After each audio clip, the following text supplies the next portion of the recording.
Good morning friends, स्वागत है आपका ब्लू आईएएस में। फ्रेंड्स, यह जो वीडियो है हमारी धम्म दर्शन को लेकर के फिलॉसफी ऑफ रिलीजन। आप देखेंगे कि यूपीएससी में जो ऑप्शनल पेपर होता है उसके सेकेंड पार्ट में आपको धम्म दर्शन देखने के लिए मिलता है। अब सवाल ये उठता है कि हमने पिछले जो वीडियो में आपसे बात किया था, हमने कहा था कि जो यूपीएससी की सिलेबस है खास करके धम्म दर्शन को लेकर के, जिसमें मैंने बोला था कि इसमें जो 10 टॉपिक हैं, जो शुरुआत होती है ईश्वर की धारणा से, फिर ईश्वर के अस्तित्व को लेकर के, फिर अशुभ की समस्या की बात की जाती है, साथ में आत्मा की बात होती है, और उसके बाद तर्क बुद्धि श्रुति और आस्था से लेकर के धार्मिक अनुभव और ईश्वर रहित धर्म, धर्म एवं नैतिकता, धार्मिक सूचिता एवं परम सत्यता की समस्या, और लास्टली होता है 10 नंबर पे धार्मिक भाषा की प्रकृति, साध्य मूलक एवं प्रतीकात्मक संज्ञानवादी एवं निसंज्ञानवादी। अब देखो, ये 10 चैप्टर है, ये यूपीएससी के अकॉर्डिंग क्रम में है, लेकिन जब हम आपको पढ़ाएंगे तो इसमें से हम अब पढ़ाने के अकॉर्डिंग क्या करेंगे, इसको थोड़ा सा पैटर्न चेंज करेंगे। पैटर्न चेंज करने का मतलब ये होता है कि जब हम बात करेंगे ईश्वर की धारणा का, तो सबसे पहले ईश्वर की धारणा होगी, धारणा के बाद हम ईश्वर के अस्तित्व की बात करेंगे, अशुभ की समस्या की बात करेंगे, और फिर बात करेंगे धर्म और नैतिकता, फिर हम बात कर सकते हैं ईश्वर रहित धर्म का, फिर उसके बाद हम बात करते हैं धार्मिक अनुभव का। इसका मतलब ये मत समझिएगा कि मैं किसी टॉपिक को छोड़ रहा हूँ। कहने का मतलब कि पढ़ाने के क्रम में क्या होता है कि हम किसी टॉपिक को ऊपर नीचे करेंगे, ठीक है, लेकिन आपका 10 के 10 टॉपिक कवर होंगे, इसमें कोई डाउट्स नहीं होगा, क्योंकि पढ़ाने के लिए आसान होता है और साथ में आपको समझने के लिए भी आसान होगा। जैसे मैं आप लोग एक एग्जाम्पल तुम्हें दे रहा हूँ। अब मैंने ईश्वर की बात कर दी, ईश्वर के अस्तित्व की बात कर दी, फिर उसके बाद मैंने कहा ईश्वर के अस्तित्व हो गई, उसके बाद मैंने कहा कि फिर इविल की बात की, मैंने अशुभ की समस्या की बात की। अब मान लो कि अशुभ की समस्या के बाद ठीक मैं सीधे आत्मा बताऊं, और या मैं तुम्हें बताऊं ईश्वर रहित धर्म, तब कौन सा टॉपिक इंटर रिलेटेड है, लॉजिकली कनेक्टिविटी बनती है। मेरी बात समझ में रहे हैं?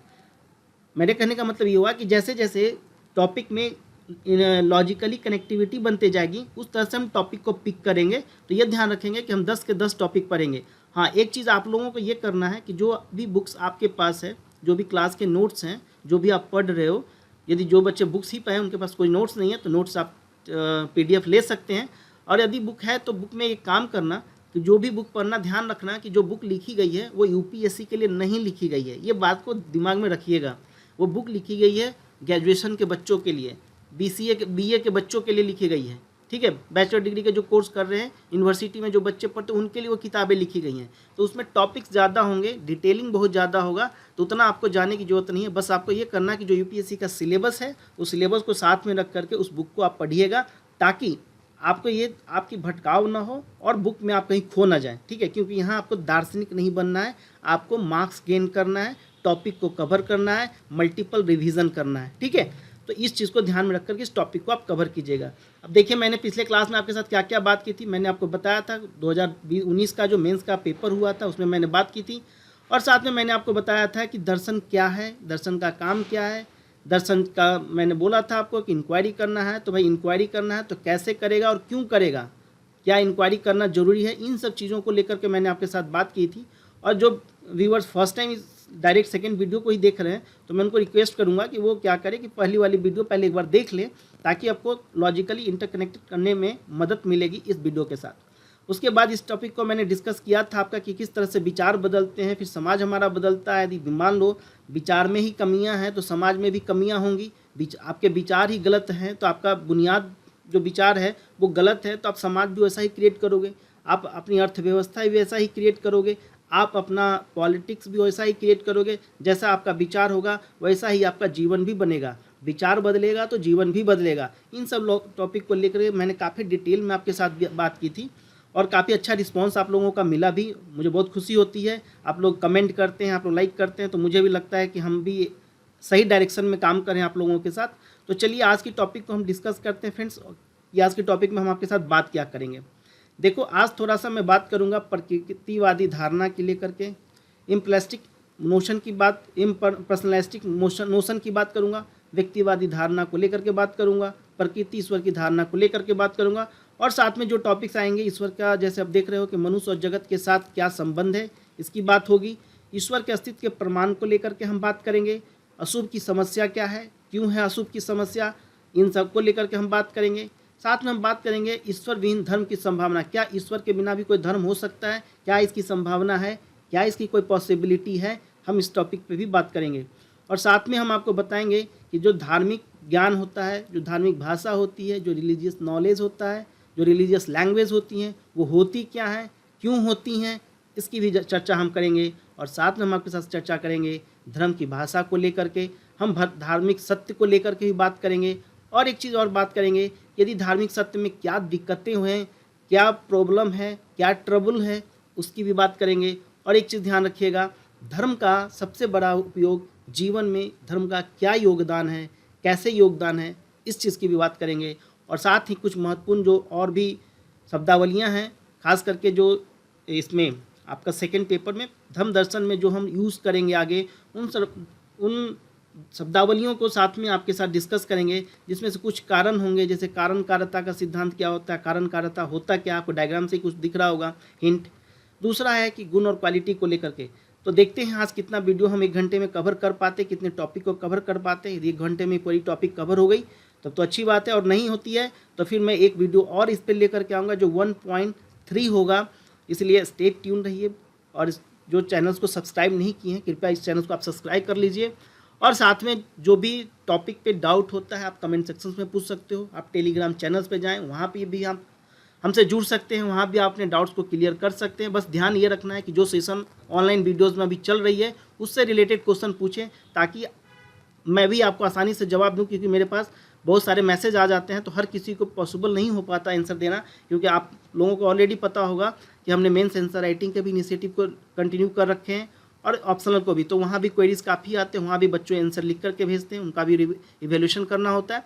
तो इस चीज़ को ध्यान में रख करके आप मुझे देंगे। तो चलिए आज की बात हम स्टार्ट करते हैं, आज के टॉपिक को हम स्टार्ट करते हैं, और देखते हैं कि आज हम धम्म दर्शन में आपके साथ क्या डिस्कस करते हैं और क्या आउटपुट आपको आज मिलेगा। आज अब जो 1-1.5 घंटा यहाँ पे इन्वेस्ट करोगे उसका फ़ायदा आपको क्या होने वाला है, उस चीज़ को हम देखते हैं।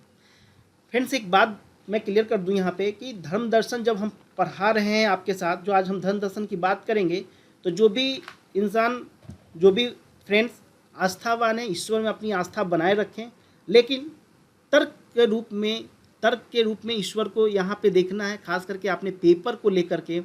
और मैं किसी की आस्था पे चोट नहीं करूँगा, ठीक है, इस बात को ध्यान में रखिएगा। बस ध्यान ये रखना है कि यहाँ पे जो भी चीज़ें बताई जाएगी उसको तार्किक रूप से, एक ह्यूमन बीइंग के नाते, क्योंकि इंसान ही एक ऐसा प्राणी है जिसमें क्रिटिकल एनालिसिस की क्षमता है, वो लॉजिकली किसी बात को लेकर के सोचता है, सोच विचार करता है, ठीक है। तो देखो आज की टॉपिक में क्या करते हैं हम।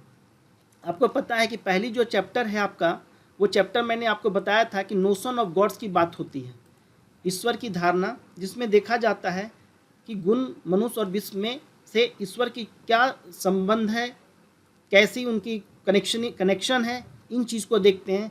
तो हम देखेंगे जो चैप्टर 1 हमारा होगा, उस चैप्टर 1 का हम देखेंगे नोशन ऑफ गॉड की बात करेंगे। हम बात करेंगे आपके साथ नोशंस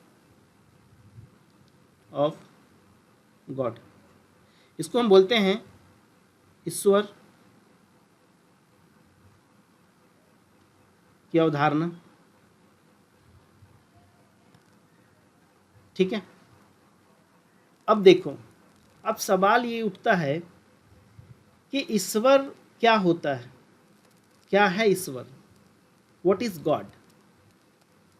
और एक सवाल और उठता है कि हम ईश्वर किसे कहते हैं, ईश्वर किसे कहते हैं, ठीक। एक चीज़ और ध्यान देना, यहाँ पे हम ये भी बात करेंगे, हम ये भी देखने की कोशिश करेंगे कि 3000 साल पहले से लेकर आज प्रेजेंट तक ईश्वर का स्टेटस क्या रहा है। अब व्हाट्सएप और फेसबुक का स्टेटस की बात नहीं हो रही है, ध्यान रखिएगा इस बात को। मुझे पता है ना, हम भी आप ही लोगों की कैटेगरी में आते हैं, स्टूडेंट्स होते हैं तो स्टूडेंट की बात को समझते हैं। जो टीचर्स भी, आजकल जो टीचर्स भी होते हैं वो भी फेसबुक और व्हाट्सएप खूब चलाते हैं, ठीक है, तो उनको भी पता होता है कि स्टेटस क्या होता है। लेकिन वही मैं यहाँ पे क्लियर कर दे रहा हूँ कि हम देखेंगे कि 3000 साल पहले से लेकर के आज तक, अभी तक ईश्वर का स्टेटस, स्टेटस का मतलब है कि यहाँ पे ईश्वर किस रूप में था। आप 3000 साल पहले देखते हो ईश्वर कैसा था, और आज प्रेजेंट में आप देखते हो ईश्वर कैसा है, ईश्वर का स्वरूप कैसे बदलता जा रहा है। जैसे आपको यहाँ पे दिख रहा होगा प्रकृतिवादी धारणा, ये सब ईश्वर के स्टेटस की बात होगी। तो प्रकृतिवादी धारणा ईश्वर की कैसी थी? इम्पर्सनलिस्टिक नोशन, निवारतिक या अव्यक्तिवादी धारणा ईश्वर की कैसी थी? व्यक्तिवादी धारणा कैसी थी? पर्सनलिस्टिक नोशन। और प्राकृतिक ईश्वर की धारणा, ये दोनों थोड़ा सा समानार्थक हैं, ज़्यादा डिफरेंस नहीं है। लेकिन इस तरह से ध्यान रखना कि जो व्यक्तिवादी धारणा कैसी थी, प्राकृतिक ईश्वर की धारणा कैसी थी, और निर्वैतिक या अव्यक्तिवादी धारणा कैसी थी, इसी चीज़ को हमें देखना है।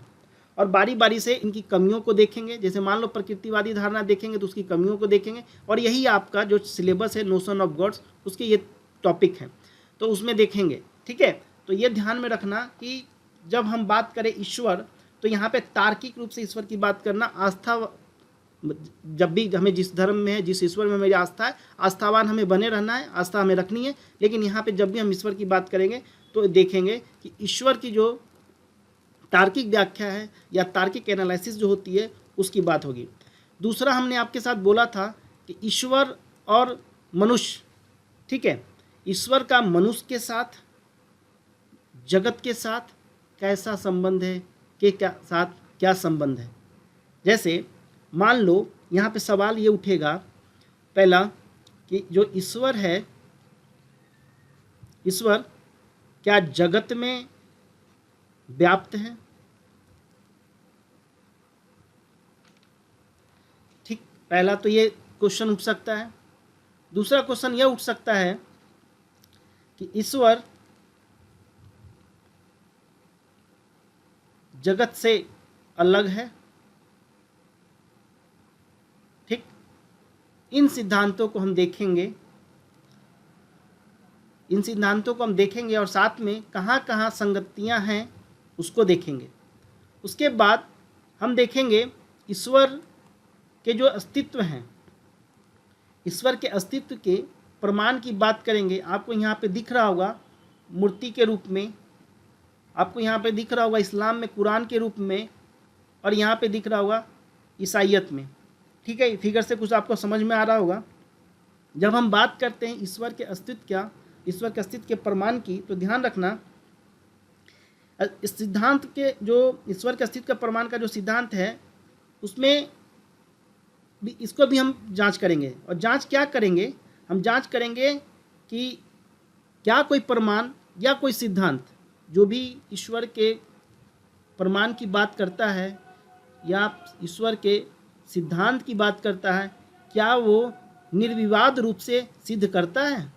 ध्यान रखिएगा, कुछ शब्द है, इस शब्द को ना आदत मतलब डाल लो थोड़ा सा, जब भी कभी आए ना तो इन सब शब्दों को पढ़ने का, क्योंकि ये शब्द एग्जाम्स में आपको लिखने भी होगा। मैं फिर से इसको थोड़ा लिख देता हूँ, निर्विवाद।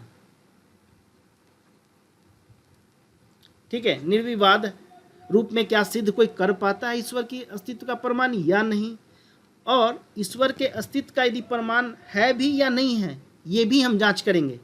तब हम कहेंगे कि यहाँ भी दोष है या दोष नहीं है, इसकी आइडेंटिफाई की जाएगी। बात समझ में आ रही है? तो जब कोई ईश्वर के अस्तित्व के प्रमाण की बात करेगा, अब मान लो कोई इंसान है, कहीं पूजा करने जाता है, मंदिर जाता है, मस्जिद जाता है, गुरुद्वारा जाता है, कहीं भी जाता है।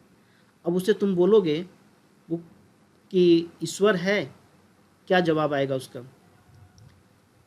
बोलेगा हाँ, तो पहला क्वेश्चन ये पूछा जा सकता है ना कि ईश्वर है तो कहाँ है।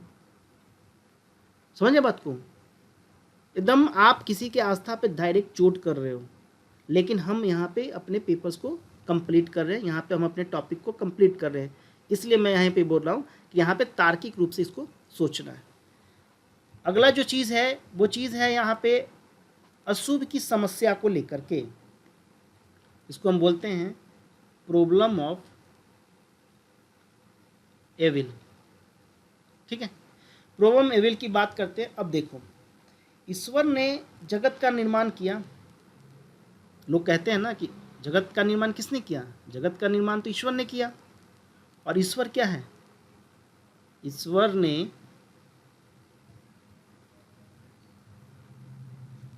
ईश्वर ने जगत का निर्माण किया। ठीक, ईश्वर हमारे क्या हैं? दयालु हैं, बहुत बड़े दयालु हैं, जो मांगते हैं मिल जाता है। हाँ, करुणा निधान है, किसी की दुख नहीं देख सकते, परम दयालु हैं हमारे ईश्वर, पहला बात। दूसरा, हमारा ईश्वर जो है सर्वशक्तिमान है, सर्वशक्तिमान है, ये भी कहते हो। हमारा ईश्वर परम शुभ है, और यहाँ पे परम शब्द जो हम यूज़ कर रहे हैं ना, इसका मतलब है एक्सट्रीम। सर्वशक्तिमान का मतलब एक्सट्रीम, परम दयालु का मतलब काइंडनेस जो है ईश्वर में, जो काइंडनेस है, जो दयालुता है, वो एक्सट्रीम है। पावर जो है एक्सट्रीम है हमारे ईश्वर में। शुभ जो है हमारे ईश्वर में परम है। तो बताओ, एक लॉजिकली क्वेश्चन यहाँ उठता है, सवाल यह उठता है कि जब ईश्वर दयालु है, जब ईश्वर परम दयालु है, परम शक्तिमान है, परम शुभ है, तो फिर जगत में बुराई कहाँ से आई?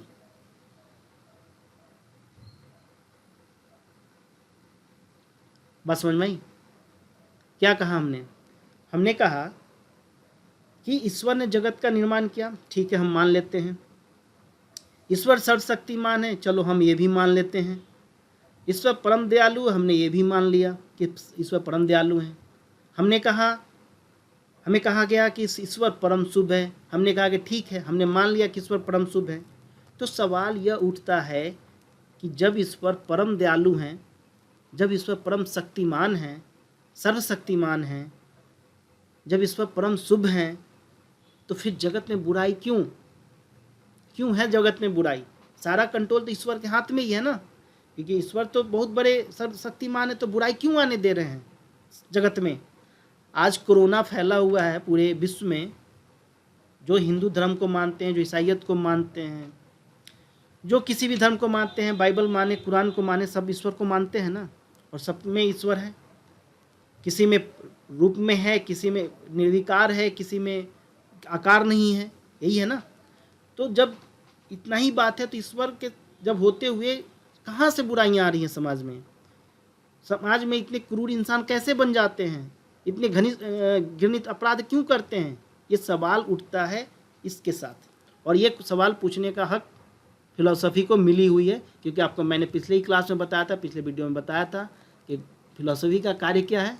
फिलॉसफी का काम है इंक्वायरी करना, फिलॉसफी का काम है जांच करना, जांच पड़ताल करना, और जांच पड़ताल करके जो विरोधी विचारधाराएं, जो विरोधी तर्क उनमें सम्मिलित है, उसकी असंगतता की जांच करके उसको प्योर बनाना।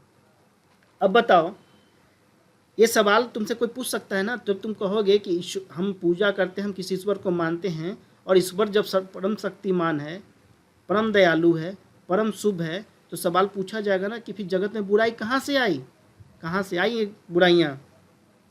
और फिर यदि यहाँ पे उधर से जवाब आता है, तो फिर ये कह सकते हो कि एक बात बताइए कि जगत में जानबूझकर बुराई क्यों आने दिया ईश्वर ने?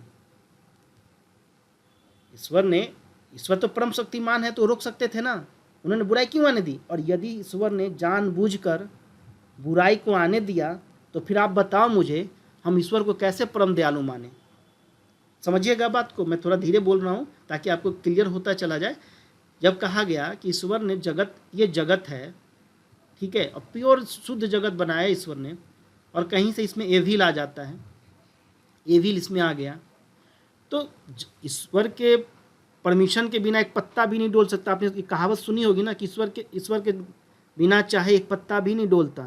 तो एक पत्ता भी नहीं डोलता, तो फिर बुराई क्यों आ गई? और यदि ईश्वर ने जानबूझकर बुराई आने दिया जगत के अंदर, तो बताओ हम ईश्वर को परम दयालु कैसे माने? उसमें दयालुता कहाँ रही? काइंडनेस कितना कहाँ रही? हजारों लाखों लोग मर रहे हैं, आज बीमारियों से मर रहे हैं, कोरोना से मर रहे हैं, चोरी लोग करते हैं, किसी का मर्डर कर देते हैं, कितने लोग मारे जाते हैं। क्या तो ईश्वर में परम दयालुता कहाँ रह गई? मेरी बात समझ में आ रही है आप लोगों को? फिर बताओ, हम उसे परम शुभ भी कैसे कहें? आप जब शुभ की बात करते हो, आप कहते हो ईश्वर परम शुभ है, तो हम उसको शुभ कैसे कह सकते हैं? बिना बिना उसकी मर्जी के बुराई आता है, तो फिर बताओ परम शक्तिमान कैसे कह सकते हैं? जब ईश्वर बुराइयों को, एविल को रोक नहीं सकता, तो हम परम शुभ तो नहीं न मानेंगे। और दूसरी बात, जब उसकी मर्जी से आता है, ईश्वर की मर्जी से जगत में यदि बुराइयां आती हैं, अशुभ की समस्या आती है, तो फिर बताइए हमें कि हम ईश्वर को कैसे सर्वशक्तिमान माने? और जब यदि रोक ही नहीं पाएगा ना, अब ईश्वर तो रोक नहीं पा रहा है। मेरी बात समझ में आ रही है आपको? क्लियर हो रहा है यहाँ पे कि पहली बात कि जगत में बुराई कहाँ से आई? यदि ईश्वर ने जानबूझ करके भेजा तो ईश्वर परम दयालु कैसे हुआ? दूसरा, और यदि ईश्वर के न चाहते हुए भी यदि बुराई समाज में आती है, जगत में आती है, तो फिर ईश्वर सर्वशक्तिमान कैसे रहता है? ये बहुत ही कॉन्ट्राडिक्शन क्वेश्चन है, और ये एज ए फिलोसफिकल पूछा जाता है। ये इसी चैप्टर में पूरे कंप्लीट हम इसी को डिस्कस करेंगे और काफ़ी क्लियर करके मैं बताऊँगा। और आपको एक बार में वीडियो ध्यान से देखोगे, थोड़ा एक काम करना, कॉपी पेन ले करके बैठना, ताकि जो पॉइंट में कुछ बोलूँ तो उसको थोड़ा लिख भी लेना, क्योंकि यहाँ पे कोई रिटन में आपको नोट्स नहीं मिलेगा। तो ये चीज़ ध्यान रखिएगा कि जो चीज़ें मैं बोल रहा हूँ उसको थोड़े पॉइंट एक दो बना लेना, ताकि जब भी कोई पूछे आपसे, या इंटरव्यू में भी हो सकता है आपसे पूछ लिया जाए, या हो सकता है जब आप पेपर का आंसर लिखोगे तो ये सब पॉइंटें आपको ध्यान में रखेगी। तो आज मैंने क्या भी आप बताया उसको थोड़ा सा मैं रिकैप कर देता हूँ। सबसे पहले हमने बोला कि ईश्वर को बारे में कहा गया कि ईश्वर परम दयालु है, ईश्वर परम शुभ है, ईश्वर परम सर्वशक्तिमान है। तो कहा गया कि जब इन सब तीनों चीज़ें ईश्वर में है, तो फिर जगत में बुराई कहाँ से आई? और यदि ईश्वर के न चाहने पे बुराई आती है जगत में, तो फिर ईश्वर को हम परम शक्तिमान कैसे कह सकते हैं? और यदि ईश्वर ने जानबूझ करके बुराई को जगत में भेजा, जगत में लाया, तो फिर ईश्वर परम दयालु कैसे हैं? ये चीज़ें मैंने अभी आपके साथ डिस्कस किया। अब देखिए मैं आगे क्या करता हूँ। आगे जो हमारी इसी टॉपिक में है, इसमें एक चीज़ कहा गया है कि ईश्वर विहीन धर्म की संभावना की बात। अब इसमें मैंने आपको बोला था, जब मैंने आपको अभी दिखाया था जो सिलेबस था हमारा, उस सिलेबस में मैंने धर्म रहित की बात किया था। वो देखे थे आपने, टॉपिक नंबर कहाँ पे था? 7वें नंबर पे। ठीक है, तो देख रहे हो हम टॉपिक चल रहे हैं 1 से और पहुँचे हैं कहाँ? 7 में। बीच में से कुछ छूटा हुआ है, तो ये कह रहा हूँ कि मैं छोड़ नहीं रहा हूँ, मैं इसको लॉजिकली जो इंटर रिलेटेड है, लॉजिकली जो कनेक्टेड टॉपिक है, उस टॉपिक के अकॉर्डिंग हम आपको यहाँ पे पढ़ाएंगे, उसके अकॉर्डिंग हम आपको वीडियो देंगे, ताकि आपको समझने में आसानी हो सके। तो अब बात होती है, जब हम ईश्वर विहीन धर्म की संभावना को पढ़ेंगे, तो एक बात बताओ, क्या ईश्वर को निकाल दें, या क्या ईश्वर के बिना, क्या ईश्वर के बिना धर्म नहीं हो सकता? धर्म नहीं हो सकता? क्या ऐसा संभव है? क्या ऐसा संभव है ना? क्या हम ईश्वर विहीन धर्म की संकल्पना नहीं कर सकते हैं? अब सवाल हो सकता है आप लोगों में से किसी के मन में ये हो रहा होगा कि इस्लाम में तो ईश्वर है ही नहीं। नहीं, ऐसा नहीं है। इस्लाम में ईश्वर है, लेकिन ईश्वर का रूप नहीं है। ठीक है, वहाँ में मूर्ति के रूप में नहीं है, आकार नहीं ईश्वर को। वही हिसाब आपका कहाँ है? बाइबल में भी, ईसाइयत में भी। लेकिन जब हिंदू धर्म में आते हैं तो ईश्वर की आकार रूप पूजा करते हैं ना। तो इस तरह से मैं ये कहना चाह रहा हूँ कि ईश्वर विहीन मतलब बिना ईश्वर का किसी भी रूप में, चाहे आकार हो, चाहे वो निराकार हो, कुछ भी नहीं हो, तो क्या हम ऐसे धर्म की संभावना हो सकती है? यह सवाल का भी जवाब हम इस वीडियोस में या आगे वाले वीडियोस में, ये कंटिन्यू चलेगी। ईश्वर की अवधारणा जो नोशन ऑफ गॉड्स का जो चैप्टर है, उसके अंतर्गत ये पूरे डिटेल हम पढ़ेंगे। अब सवाल उठती है, जो हमने बोला था आपको सिलेबस में कि ये जो टॉपिक था, इसमें आप देख रहे होंगे कि धार्मिक ज्ञान एवं भाषा। ठीक है, धार्मिक ज्ञान एवं भाषा, जो आपको यहाँ पे दिख रहा होगा धार्मिक भाषा की प्रकृति कैसी है, कैसी होती है धार्मिक भाषा। ठीक है, तो देखो इसके अंदर में जब ईश्वर की हम बात कर लिए, ईश्वर के तर्क सिद्धि की बात भी कर रहे हैं हम, उसी तरह से हम देखते हैं धार्मिक ज्ञान एवं भाषा, रिलीजियस लैंग्वेज की बात करते हैं। इसमें फोकस हमारा जो बिंदु होगा, जो हम फोकस करेंगे, उसमें हम फोकस करेंगे ईसाई धर्म की। हमने आपको बोला ही था कि ये जो चैप्टर है आपका धर्म दर्शन, लगभग 70 से 80% जो टॉपिक डिस्कशन होगा वो ईसाई धर्म को ही लेकर के चलेगा, क्योंकि वहाँ धर्म तंत्र से तर्क की तरफ मूवमेंट होती है। जो आपने देखा था कि यूरोप में जो पुनर्जागरण होता है, और हम लोग जो हमारा भारतीय धर्म है, भारतीय धर्म में क्या होता है कि हम लोग तर्क से धर्म तंत्र की तरफ मूव करने लगते हैं। इसीलिए देखोगे कि ज़्यादा फोकस नहीं होता है, लेकिन यूपीएससी के सिलेबस में जैन और बुद्धिज़्म को थोड़ा इंक्लूड किया जाता है, उसकी भी हम बात करेंगे, जैन और बुद्ध को लेकर के। ईश्वर को किसी ने न देखा है किसी ने ईश्वर ने? भाई हमने तो ईश्वर को नहीं देखा है, आपने देखा होगा तो अच्छी बात है। कहने का मतलब ये हुआ कि किसी को ईश्वर ने किसी ने देखा, ईश्वर को नहीं देखा है, और ना ही आपने भी देखा होगा, ऐसा उम्मीद किया जा रहा है। लेकिन ईश्वर को हम माने कैसे, हम ईश्वर को कैसे माने? तो कहा जाता है यहाँ पे कि ईश्वर के जो बतलाया हुआ जो रास्ता है, ईश्वर ने जो रास्ते बतलाए हैं, वो ज्ञान कैसे होगा, ईश्वर ने क्या बतलाया है वो ज्ञान कैसे होगा, उसी का डिस्कशन हम धार्मिक ज्ञान एवं भाषा का, मैं थोड़ा लिख भी दे रहा हूँ, ध्यान रखना। कहा जाता है कि ईश्वर के द्वारा बताए गए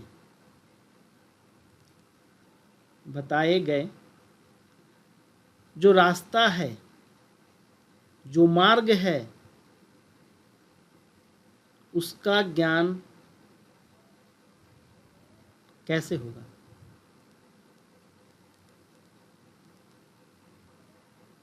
उसका ज्ञान कैसे होगा, इस चीज़ को इसके अंदर डिस्कस किया जाता है। देखो दो तरीके से हमें धार्मिक ज्ञान की प्राप्ति होगी। थोड़ा कलर भी चेंज कर दे रहे हैं। मैं यहाँ पे दो तरीके से धार्मिक ज्ञान होगा ऐसा बताया जा रहा है। ठीक, पहला कि व्यक्तिगत स्तर पर, दूसरा सार्वभौमिक स्तर पर।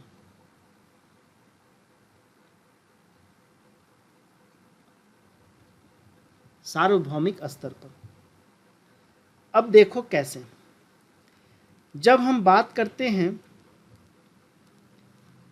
कहा गया, इन्होंने कहा कि भाई तुम्हें जब पूछा गया कि धार्मिक ज्ञान एवं भाषा के अंतर्गत कि बताइए मुझे, हम ईश्वर के तो हमने नहीं देखा है, और उम्मीद है कि आप लोगों ने भी नहीं देखा होगा।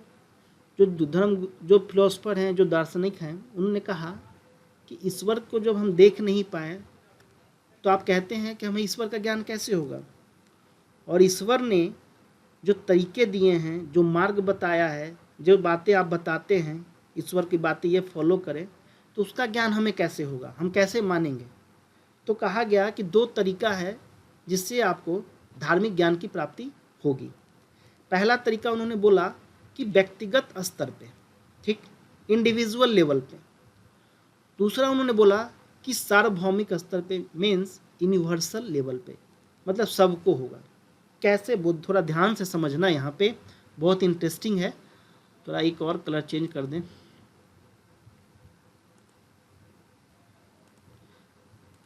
कैसे, वो देखो, कहा कि जब आपको धार्मिक स्तर की उन्होंने बात की कि धार्मिक स्तर पे जो होगा, उसमें उन्होंने कहा कि आपको अनुभव होगा,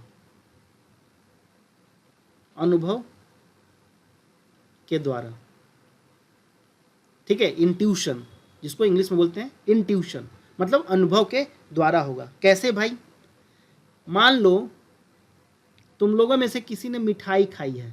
क्या खाई है? मिठाई खाए होगे कभी न कभी, लॉकडाउन में तो नहीं खाया होगा अभी, लेकिन मिठाई आपने खाया होगा। जब तुमने मिठाई खाया तो उसका स्वाद कैसा था? उसका स्वाद मिठाई खाने वाले को पता चलेगा कि उस मिठाई को देख रहा है उसको पता चलेगा। आप मिठाई खा रहे हो, आपने मुंह में मिठाई डाली, तो उसका जो स्वाद है, उसका जो टेस्ट है, उसकी फीलिंग किसको होगी? उसकी फीलिंग आपको होगी ना। तो वो कहता है कि अनुभव के द्वारा ईश्वर की प्राप्ति होगी, ईश्वर का एहसास आपको होगा, ज्ञान होगा।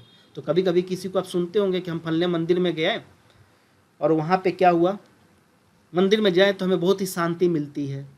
ऐसा लगता है कि कोई मुझे पीछे से पुकार रहा है, तो कोई मुझे पीछे से आवाज़ दे रहा है। ऐसी बहुत सारी घटनाएं आप सुनते होंगे, आप उसको निगलेक्ट नहीं कर सकते। तो अनुभव के आधार पे भी ईश्वर के ज्ञान का ज्ञान होगा, जिसमें उन्होंने एग्जाम्पल दिया कि जैसे कोई इंसान मिठाई खाता है और उस मिठाई की जो स्वाद है वो खाने वाले को ही फील होता है, दूसरे को नहीं होता। इसको बोला जाता है फ्रेंड्स रहस्यानुभूति। इसको बोलते हैं रहस्यानुभूति, रहस्य रूपूर्ण। जैसे धर्म दर्शन में, भारतीय दर्शन में थोड़ा देख लें हम विवेकानंद जी को। विवेकानंद हो गए, रामकृष्ण परमहंस की बात कर ले, इन्हें भी माँ काली की अनुभूति होती थी। परमहंस, ऐसे बहुत सारे लोग हुए जिन्होंने रहस्यानुभूति की बात की, मतलब अनुभव के द्वारा ईश्वर की प्राप्ति की बात की, ज्ञान की प्राप्ति की, ईश्वर के धार्मिक ज्ञान की प्राप्ति की बात की। देखिए, मैंने बहुत लॉजिकली और बहुत ही इजी भाषा में समझाने की कोशिश कर रहा हूँ, फिर भी यदि आप लोगों में से किसी को भी डाउट है, नहीं समझ में आए, बेहिचक कमेंट लाइन में लिख लो। हो सके कमेंट लाइन में नहीं लिखो तो मुझे पर्सनली मेल कर सकते हो, मैं टेलीग्राम चैनल्स पे जाके आप क्वेरी रेज कर सकते हो। लेकिन कंसेप्ट को धीरे धीरे क्लियर करना, और उम्मीद मैं ये करता हूँ कि मैंने जो बताया है काफ़ी सरल भाषा में बताने की कोशिश कर रहा हूँ और बहुत डिटेल में बता रहा हूँ। ऐसा नहीं है कि आप देखेंगे कि यहाँ पे ये नहीं कि हाँ चलिए ऑप्शनल पढ़ा रहे हैं, फिलॉसफी पढ़ा रहे हैं और 15 मिनट की वीडियो बना करके मैंने किसी भी टॉपिक को ख़त्म कर दिया। मेरा वो काम नहीं कर रहा हूँ, मैं यहाँ हवाबाजी वाली काम नहीं कर रहा हूँ। मैं रियलिटी में आपको दे रहा हूँ, वो आपको फील हो भी रहा होगा, और नहीं हो रहा है तो आगे आने वाले टाइम में आपको लगेगा कि get something better on the blue IAS channel पे, क्योंकि ये एक इनिशिएटिव है खास करके हिंदी माध्यम को लेकर के, और उसमें भी फिलॉसफी ऑप्शनल को लेकर के, GS के जो चारों पेपर हमारे हैं, first paper, second, third and fourth, और साथ में एसए का टॉपिक, इसको लेकर के भी हम इसी तरह के वीडियोस लेकर के आएंगे। जो भी हम देंगे परफेक्ट देंगे, यहाँ से क्वेश्चंस आएगा, आपके क्वेश्चंस नहीं छूटेंगे, बशर्ते कि आपने उसको एक बार रिवाइज किया हो। ठीक है, तब मैंने क्या बात किया कि जब हमने कहा कि ईश्वर को जो एहसास होती है, जो ईश्वर के जो ज्ञान है, जो धार्मिक ज्ञान है, वो हमें कैसे प्राप्त होगा, तो कहा गया कि दो तरह से, एक तो व्यक्तिगत स्तर पे और दूसरा होगा सार्वभौमिक स्तर पे। जब मैंने व्यक्तिगत स्तर की बात की तो मैंने कहा आपको कि अनुभव के द्वारा होगा। जैसे किसी ने मिठाई खाई है, उसकी मिठास का अनुभव, उसके स्वाद का अनुभव उस मिठाई खाने वाले को ही होता है। दूसरा रहस्यानुभूति उसी को बोलते हैं जो अनुभव के द्वारा हो। जैसे एग्जाम्पल में विवेकानंद, रामकृष्ण, ऐसे सारे लोग थे, इनको कहा गया रहस्यानुभूति। अब देखो सार्वभौम जो दूसरा था, व्यक्तिगत जो मैंने स्तर पे बात किया, मैं बात कर रहा हूँ सार्वभौमिक स्तर पे। उसको थोड़ा सा मैं पेज बदल दे रहा हूँ ताकि झिकझक ना हो, और ये जो टॉपिक है इसको भी मैं आगे लूँगा, तो थोड़ा इसको हम साइड कर देते हैं और यहाँ पे हम आपको लिखते हैं, क्या बोला, सार्वभौमिक स्तर पे। एक तो तरीका था कि व्यक्तिगत स्तर पे सबको नॉलेज प्राप्त होगी, ईश्वर की धार्मिक ज्ञान की प्राप्ति। दूसरा हमने बोला कि सार्वभौमिक स्तर पे। अब जब सार्वभौमिक स्तर की हम बात करते हैं तो इसमें भी ध्यान रखना, इसमें दो तरह से होगा, पहला और दूसरा। पहला क्या, जैसे आप देखो ईश्वर, ईसाई और इस्लाम में आप देखते हो ईश्वर क्या है। जब मैं बात करूं ईसाई धर्म की, जब मैं बात करूं इस्लाम की, तो ईसाई और इस्लाम धर्म में क्या है, जो ईश्वर है शरीरी नहीं है। शरीरी नहीं है मतलब आकार रूप में तो नहीं है, शरीर रूप में तो नहीं है, प्रकाश पुंज के रूप में। ठीक, अब बताओ मुझे, इसलिए देखते हो कि यहाँ पे अवतार नहीं होता है। जब ईश्वर का जब शरीर ही नहीं है, शरीर ही नहीं है ईश्वर, तो यहाँ पे फिर ईश्वर का अवतार का कंसेप्ट कैंसिल हो जाएगा। अवतार तो हिंदू धर्म में ही होगा, यहाँ पे ईश्वर शरीरी हैं, तो जब यहाँ पे ईश्वर शरीरी नहीं है तो इनका अवतार क्या होगा, नहीं होगा। और जब अवतार नहीं हुआ तो ईश्वर किस रूप में होगा, केवल चेतना के रूप में, केवल चेतना के रूप में होगा। तो कैसे आएगा भाई, तो कहा इन्होंने कि ईश्वर की जो वाणी आएगी, ईश्वर की वाणी, मान लो ईश्वर का जब शरीरी है ही नहीं ईश्वर, तो ईश्वर का अवतार भी नहीं हुआ, तो ईश्वर ने जो मार्ग बताए हैं, जो रास्ते बताए हैं, वो कैसे आएगा, तो बोला कि ईश्वर की वाणी, मतलब उनकी जो वाणी है वो धर्म शास्त्र के रूप में आएगी, धर्म शास्त्र के रूप में आएगी। मतलब कुरान, बाइबल, क्या है कुरान, ईश्वर के, अल्लाह के दिए हुए, बोलते हैं ना कि उनके जो कहे हुए कथन हैं, बाइबल में भी जो ईश्वर ने कहा वही बाइबल में है। तो यहाँ का मतलब हो गया कि वाणी के रूप में ईश्वर आएगा, किताब में है, जो अच्छे कर्म हैं, नैतिक कार्य हैं, वो सब चीज़ रिटेन है, आपके इसके अकॉर्डिंग बात मानिए, क्योंकि कुरान में जो भी लिखा गया ईश्वर के वचन हैं, बाइबल में जो लिखा गया वो ईश्वर के वचन हैं। ठीक है। ईसाई और इस्लाम में शरीरी न होने का कारण क्या है, क्योंकि उनका मानना है कि यदि ईश्वर शरीरी होगा तो ईश्वर नष्ट हो जाएगा। आई बात समझ में, क्लियर हो रहा है कि नहीं हो रहा है आप लोगों को। देखिए फिर से मैं थोड़ा सा रिपीट कर दे रहा हूँ इस लाइन को। मैंने बोला, एक तो बोला मैंने व्यक्ति स्तर पे, जिसमें रहस्यानुभूति की बात की हमने, विवेकानंद को लिया, इनको लिया कि जो मिठाई जो खाएगा उसको ऐसी फीलिंग होगी। सार्वभौमिक स्तर पे जब मैंने बोला कि मैंने कहा कि पहला तो ये होगा, ईसाई और इस्लाम धर्म में देखोगे यहाँ पे कहा जाता है कि ईश्वर जो है शरीरी नहीं है, क्योंकि ईश्वर का अवतार नहीं होगा, और यदि ईश्वर शरीरी हो जाएगा तो इस शरीर तो नष्ट होता है, तो ईश्वर भी नष्ट हो जाएगा। तो बोला कि जब शरीरी नहीं है, ईश्वर का अवतार नहीं होगा, तो ईश्वर का जो धार्मिक ज्ञान है वो कैसे होगा, तो उसने कहा कि ईश्वर वाणी के रूप में प्रकाशित होगा। और वाणी के रूप में कहाँ होगा, वो रिटेन होगा कुरान में, बाइबल में।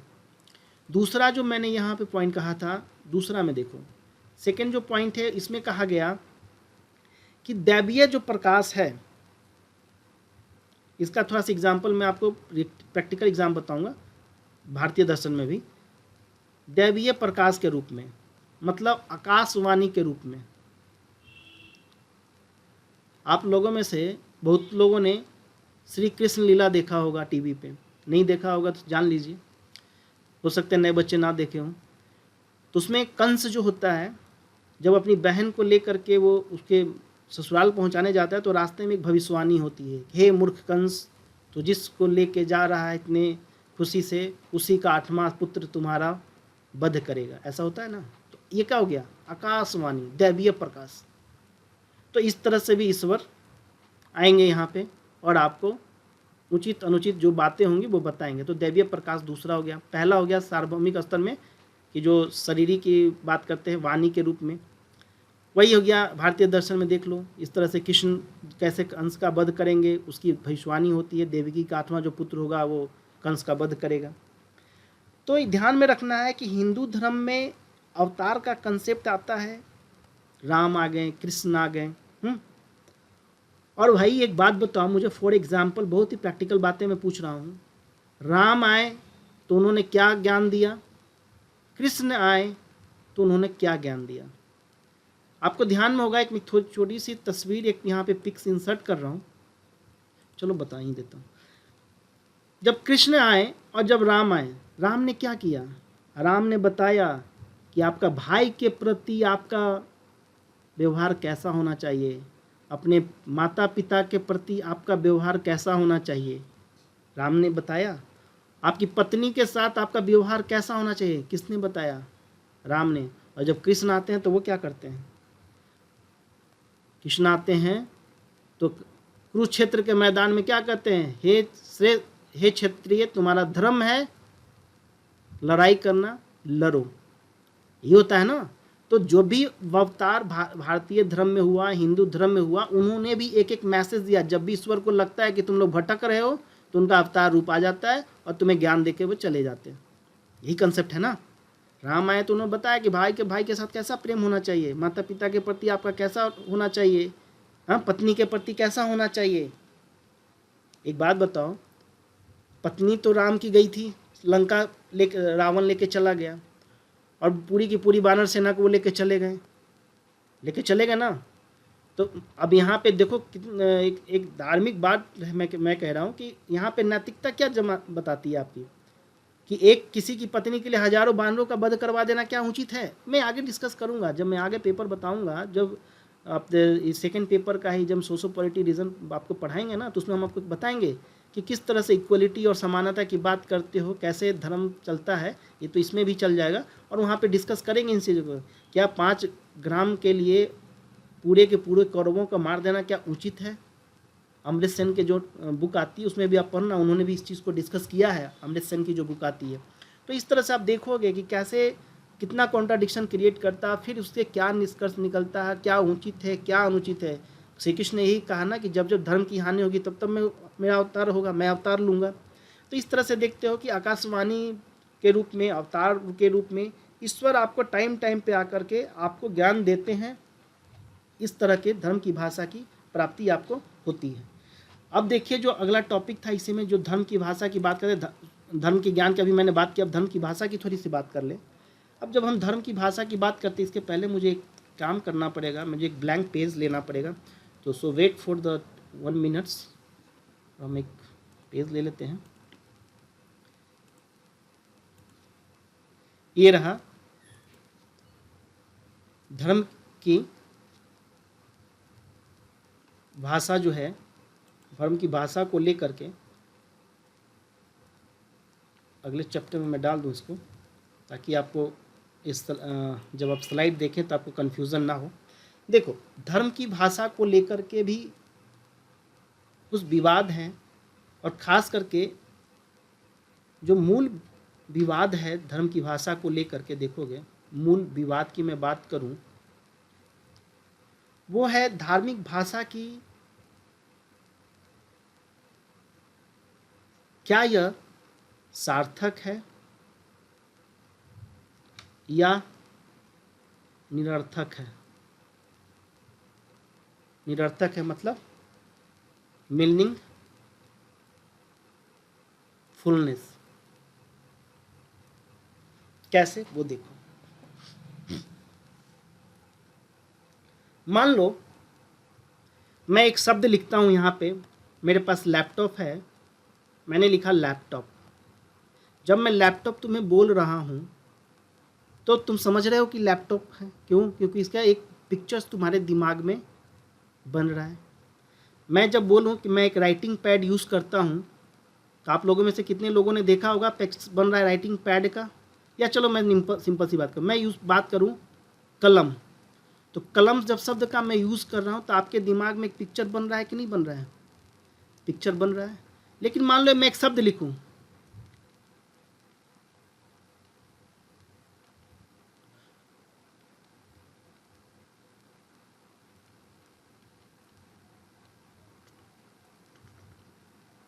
मान लो एक शब्द मैंने लिखा कुकू टुकू टुटू टुकू, ऐसा शब्द मैंने कुकू कुकू टुटू टुटू, ऐसा कोई शब्द है। अब बताओ मैं ये शब्द बोलूँ कुकू टुटू तो, या हुटू टुटू, ऐसा कुछ शब्द बोलूँ तो क्या इसका कोई मेंटल पिक्चर आपके दिमाग में बन रहा है? क्या आप समझ रहे हो कि क्या बात कर रहा हूँ मैं, किन शब्द का मैं यूज़ कर रहा हूँ? बस यही ध्यान रखना है। जो भी भाषा है वो भाषा का यदि इमेज आपके दिमाग में बनता है, ठीक है, कोई भी भाषा, मान लो कोई भाषा है, उसकी वो सार्थक है या निरर्थक है, कैसे पता करोगे? पता करने का ही तरीका है कि यदि जो भाषा आपके सामने आ रही है उसका मेंटल पिक्चर आपके दिमाग में, या उसको आप को रिलेट कर पाते हो या नहीं। जैसे मैंने बोला लैपटॉप तो आपको समझ में आ गया, कलम बोला तो आपके दिमाग में एक पिक्चर बन गया कि कलम कैसा होता है। लेकिन मैंने शब्द लिखा कुकू टुटू, तो कुकू टुटू लिख दिया, तो क्या लिखा कुकू टुटू, क्या पता है किसी को? नहीं पता ना। तो यहाँ पे धर्म का पक्षपात नहीं करना है, ध्यान रखिएगा। यहाँ पे धर्म का तार्किक रूप से उसका विश्लेषण करना है, और इसको संगत है या असंगत है, इसकी बात हमें धर्म की भाषा में भी सीखनी है, जो आगे हम पढ़ेंगे। अगला जो टर्म था वो था धार्मिक सत्य की बात। धार्मिक सत्य का मतलब जो बोलते हैं रिलीजियस ट्रूथ, रिलीजियस ट्रूथ की बात करते हैं। हम बात करेंगे निरपेक्ष सत्य की, निरपेक्ष सत्य की, ठीक है।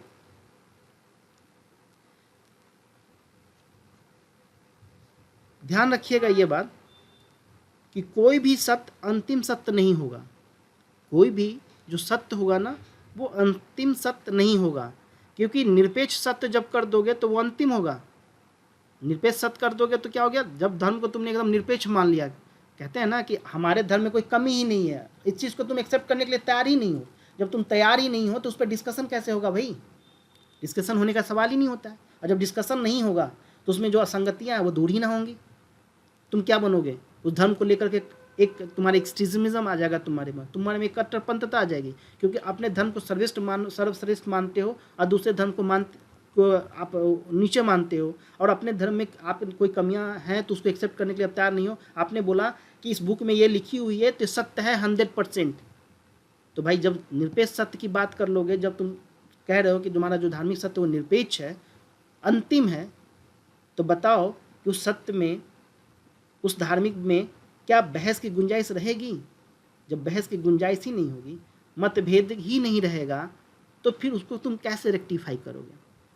जब मतभेद होगा, जब बातें आएंगी, तो मान लो कोई तुम पे क्लेम करता है किसी धर्म को लेकर के, तो जब धर्म को लेकर क्लेम करेगा तो हम उसकी जायज़ है कि नाजायज़ क्लेम, इसको तो देखेंगे ना। यदि वो जायज़ है तो फिर रेक्टिफाई करेंगे ना, लेकिन उस चीज़ में आप मानने के लिए तैयार ही नहीं है, आप इसको निरपेक्ष सत्य मान रहे हैं, तो फिर यहाँ पे कॉन्ट्राडिक्शन होगा। तो सवाल यही होता है कि क्या एक सत्य के साथ प्लुरलिज्म संभव है, एक ही सत्य का डिफरेंट मीनिंग सत्य है? तो इन सब चीज़ों को हम धार्मिक सत्य के अंदर चैप्टर में पढ़ेंगे। जो अगली जो टॉपिक होगी उसी टॉपिक में आएगा धार्मिक सत्य में क्या दिक्कत है। दिक्कत क्या है धार्मिक सत्य में? देखो, धर्म दावा करता है कि सारी नैतिकता हमारी ऊपर निर्भर है। इस चीज़ को थोड़ा ध्यान से समझना, मैं फिर से बता रहा हूँ। धार्मिक सत्य में दिक्कत ये है कि मान लो धर्म है, जो भी धर्म है वो धर्म दावा करता है, क्या दावा करता है? वो दावा करता है कि सारी नैतिकता, ठीक है, हमारे ऊपर निर्भर करती है। अब एक सवाल बताओ, धर्म में या धर्म को लेकर के धर्म और नैतिकता के बीच संबंध की हम पता करेंगे।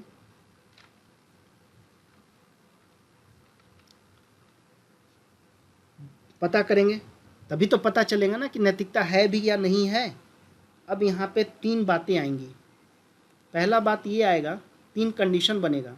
फिर ध्यान रखिएगा, यहाँ पे आपको डाइवर्ट नहीं होना है, और मैं ना ही आपको सिलेबस से बाहर लेके जा रहा हूँ। मैं जो भी चीज़ें बता रहा हूँ आपकी अकॉर्डिंग टू द सिलेबस ही बता रहा हूँ, इसलिए यहाँ पे थोड़ा ध्यान से समझना। मैं फिर से बोल रहा हूँ कि धर्म दावा करता है कि उसकी सारी की सारी जो नैतिकता है वो हम पे निर्भर करता है। ठीक है, आपने तो ये कहा। चलो, तो फिर हम चेक करते हैं कि धर्म और नैतिकता के बीच में संबंध क्या है। देखो, पहला कंडीशन ये बनेगा, आप लोगों ने, बहुत सारे लोगों ने वेन डायग्राम पढ़ा है ना, सीसेट तो पढ़ रहे होगे। तो वेन डायग्राम जब पढ़े हो तो देखो, मान लो एक बड़ा गोला है, ठीक, और एक छोटा गोला है। बड़े गोले के अंदर छोटा गोला है। यदि मैं मान लूँ बड़े गोले को धर्म और छोटे गोले को मैं मान लूँ नैतिकता, तो बड़ा गोला में से छोटा जगह क्या है? नैतिकता का है। दूसरा कंडीशन ये हो सकता है कि फिर एक बड़ा गोला और फिर उसके अंदर एक छोटा गोला। जो बड़ा गोला इस बार है वो है नैतिकता, और जो छोटा गोला है वो है धर्म। और तीसरा कंडीशन एक और हो सकता है, ये है एक गोला और ये है दूसरा गोला। ये है धर्म और ये है नैतिकता। अब मुझे बताओ, तीनों कंडीशन से क्या समझ में आता है? इसके अंदर में क्या समझ में आ रहा है? इसमें देख रहे हो कि नैतिकता के अंदर धर्म है, मतलब नैतिकता से धर्म उत्पन्न होगा, इसमें धर्म से नैतिकता उत्पन्न होगी। लेकिन नैतिकता को धर्म की मदद मिल जाए, ये धर्म अलग है, नैतिकता अलग है। यदि मान लो कि धर्म को नैतिकता को धर्म की मदद मिल जाए तो नैतिकता व्यवहारिक बन जाएगी। ध्यान से सुनना मेरी बात को, मैं कह रहा हूँ नैतिकता को धर्म की यदि मदद मिल जाए तो नैतिकता व्यवहारिक बन जाती है। और यदि धर्म को, एक तो नैतिकता को धर्म की मदद मिले और दूसरा धर्म को नैतिकता की मदद मिल जाए, तो दोनों केस में क्या होगा, एक में धर्म मजबूत हो जाएगा और एक में नैतिकता व्यवहारिक हो जाएगी। मैं लिख दूं क्या? चलो मैं लिख देता हूँ। मैंने कहा कि यदि नैतिकता को धर्म मिल जाए तो नैतिकता क्या हो जाएगी, व्यवहारिक हो जाएगी। दूसरा कहा कि यदि धर्म को नैतिकता मिल जाए, यदि धर्म को नैतिकता मिल जाए तो धर्म क्या हो जाएगा, धर्म मजबूत हो जाएगा। ये कंसेप्ट समझ में आ रहा है?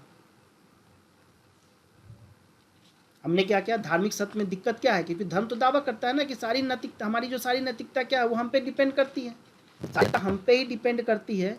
तो फिर कंडीशन तो होना चाहिए ना कि धर्म किस में है, क्या धर्म में नैतिकता या नैतिकता में धर्म है, या दोनों एक दूसरे से अलग हैं, कौन सा अलग है, ये भी तो बात होनी चाहिए। तो कहा जाता है कि एक दूसरे का जो विरोधी है, जहाँ धर्म होगा वहाँ नैतिकता नहीं होगी और जहाँ नैतिकता नहीं होगी वहाँ धर्म नहीं होगा, ये भी कंडीशन बनेगा, क्योंकि दोनों अलग हैं। जहाँ धर्म होगा वहाँ नैतिकता नहीं और जहाँ नैतिकता होगी वहाँ धर्म नहीं। तो इन चार सिद्धांतों का मूल्यांकन करेंगे, लॉजिकल हम टेस्टिंग करेंगे और कौन सा सिद्धांत, कौन सा मत तर्क संगत है, हम इसकी भी बात आगे के वीडियोस में करेंगे। तो यहाँ तक किसी को कोई प्रॉब्लम नहीं होनी चाहिए। आई होप इस कंडीशन को भी समझिएगा, धर्म और नैतिकता की लेकर के, कि धर्म के अंदर नैतिकता है, एक जगह कहता है नैतिकता के अंदर धर्म है, एक जगह कहता है कि धर्म भी अलग है नैतिकता भी अलग है। तो अब बात होती है कि यदि धर्म को नैतिकता मिल जाए तो धर्म मजबूत हो जाएगा, और यदि नैतिकता को धर्म मिल जाए तो नैतिकता व्यवहारिक हो जाएगी, क्योंकि धर्म दावा करता है कि हमारी सारी नैतिकता हम पे निर्भर करती है। अब मैं यहाँ पे एक सवाल देता हूँ। पिछले क्लास में मैंने पिछले वीडियो में आपके साथ डिस्कस किया था कि जो भी विचार होते हैं उसी के अनुसार हमारा समाज बनता है, हमारा संस्कार बनता है। और जब विचार ही हमारा धर्म से आएगा और धर्म में ही तार्किक असंगतता है तो बताओ हमारे विचार में संगतता नहीं आएगी। जब धर्म में असंगतता है तो विचार में भी असंगतता आएगी, और जब विचार में असंगतता आएगी तो हमारा समाज में भी असंगतता बनेगा, हमारे समाज में भी बुराइयाँ रहेगी। कितना लॉजिकली इंटर रिलेटेड है ना, philosophy is totally logical inter related, maths की तरह है एकदम। वहाँ पे फार्मूला पढ़ना और यहाँ पे एक दूसरे के रिलेशंस को देख करके आगे बढ़ना है, सिंपल सी बात है। जब हम धर्म मानते हैं, धर्म से हमारी नैतिकता डिसाइड होती है, तो मान लो धर्म में ही असंगतता है तो हमारी नैतिकता में ही तो असंगतता हो जाएगी, और फिर उसी के अनुसार हम व्यवहार करेंगे, हमारा विचार बनेगा। और जब हमारे विचार में ही असंगतता है, हमारे विचार में ही कमियां हैं, तो हम वैसा ही समाज का निर्माण करेंगे, हम वैसे ही राजनीति का निर्माण करेंगे, हम वैसे ही अपनी अर्थव्यवस्था का निर्माण करेंगे। तो ये चीज़ें यहाँ पे होंगी। अगला जो टॉपिक है, इस टॉपिक में हम डिस्कस करेंगे, जो आगे हम साथ डिस्कस करेंगे, वो था धर्म का जीवन में योगदान। क्या है धर्म का जीवन में योगदान, क्यों हम धर्म को मान के चले जीवन में, इससे हमें क्या फ़ायदा मिलेगा। तो आपको ध्यान में होगा एक बात होती है मोक्ष, मोक्ष की बात। क्या अब सवाल होता है कि क्या होता है मोक्ष,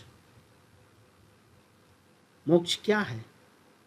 पहला सवाल, ईसाई धर्म में, ठीक है, हिंदू धर्म में मोक्ष के लेकर के क्या स्थिति है, ठीक है। और वर्तमान समय में जो भी का समय है, प्रेजेंट सिचुएशन, वर्तमान समय में मोक्ष की क्या प्रासंगिकता है।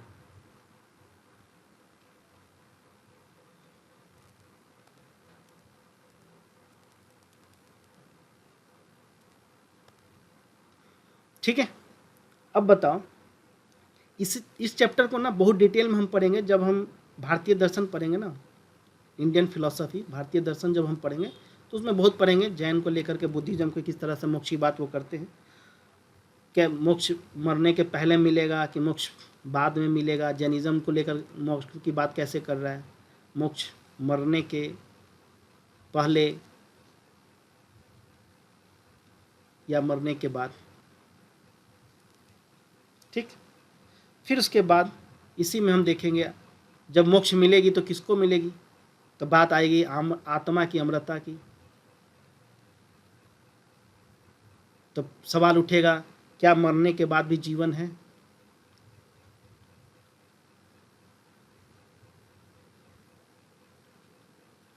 मरने के बाद का जीवन। तो इन सब चीज़ों को लेकर के हम टॉपिक को आगे बढ़ेंगे, तो इन सब चीज़ों को ध्यान में रखिएगा और आगे भी हम बोलेंगे कि कैसे हम इस टॉपिक को कवर करते हैं।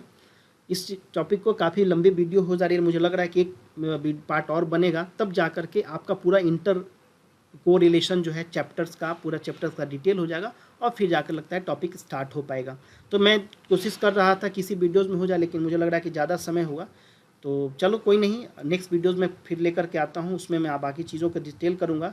और अगली वीडियोज़ में ही मैं आपसे बात करता हूँ कि कहाँ से क्वेश्चन, देखो इसमें 2 ही जगह से क्वेश्चन आएंगे, ज़्यादा इधर उधर से क्वेश्चन नहीं आएगा इस पेपर में, खास करके इस टॉपिक की मैं बात कर रहा हूँ, नोशन ऑफ गॉड्स की। तो मैं अगले वीडियोज़ में बात करता हूँ कि आपको कहाँ से इसमें क्वेश्चंस बनेंगे और जो बाकी जो चीज़ें को रिलेशन में बचा है उसको देख करके फिर मैं आगे की वीडियोज़ को कंटिन्यू करता हूँ। तो वीडियो काफ़ी लंबी हो जाएगी, इसलिए मैं इस वीडियो को यहाँ पे स्टॉप करता हूँ। और फ्रेंड्स, मेरी कुछ सजेशन है आप लोगों के लिए, उस सजेशन को फॉलो कीजिए ताकि आपको भी लगे कि हाँ, जो आप वीडियो से कंटेंट ले रहे हैं, जो डेटा ले रहे हैं, जो इन्फॉर्मेशन ले रहे हैं, वो आपके लिए रिलेवेंट है। आप करो ये कि जो भी कंटेंट्स है आपके पास उसको ज़रूर एक बार पढ़ना, जो मैं टॉपिक डिस्कस कर लिया आपके साथ। अब जब उठाओगे ना आप, जो PDF है आपके पास, जो नोट्स हैं आपके पास है, जो बुक्स हैं आपके पास, तो आपको ना एक इंटर रिलेशन अब समझ में आ जाएगा। पहले आप पढ़ते होगे तो लाइन बाय लाइन, अच्छा ये है, आप ऐसे करके आगे बढ़ जाते होगे, लेकिन अब जब पढ़ोगे ना तुम्हारा दिमाग सोचने लगेगा, अच्छा उन्होंने ऐसे बोला था, अच्छा ये इस टाइप का। तो इस टाइप का दिमाग जब आपका लगेगा ना तो आपका कंसंट्रेशन पावर भी बढ़ेगा और आप अच्छे से उस चीज़ों को कवर कर पाओगे। तो फाइनली ये फ्रेंड्स करूँगा, लाइक एंड सब्सक्राइब तो आपने कर ही दिया होगा और मैं यही कहूँगा, thanks for watching, good day.